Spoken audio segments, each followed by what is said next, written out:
মেক্সিকোর নৌবাহিনীর একটি প্রশিক্ষণ জাহাজ শনিবার রাতে নিউ ইয়র্কের ব্রুকলিন ব্রিজে ধাক্কা মারে।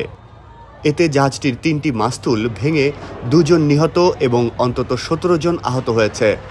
আজ রোববার এএফপির প্রতিবেদনে এসব তথ্য জানানো হয়েছে।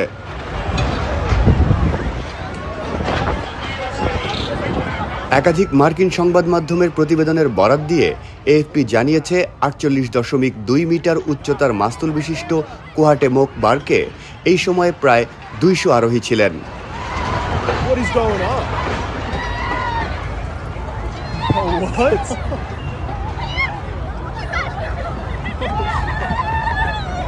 কিছু প্রতিবেদনে বলা হয়েছে জাহাজটি ব্রিজে ধাক্কা মারার সময় নাবিকরা পালের নিচে ছিলেন।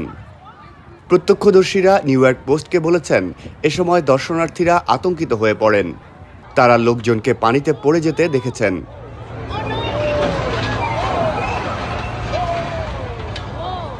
মেক্সিকান নৌবাহিনী এক্সে জানিয়েছে, কুয়াটেমোক এই সময় একটি প্রশিক্ষণ কৌশলে ছিল ও দুর্ঘটনায় ক্ষতিগ্রস্ত হয়েছে। তারা আরও বলেছে, নৌবাহিনী মন্ত্রণালয় কর্মীদের নিরাপত্তা, অপারেশনের স্বচ্ছতা ও মেক্সিকান নৌবাহিনীর ভবিষ্যৎ কর্মকর্তাদের সেরা প্রশিক্ষণের প্রতি প্রতিশ্রুতি পুনর্ব্যক্ত করে।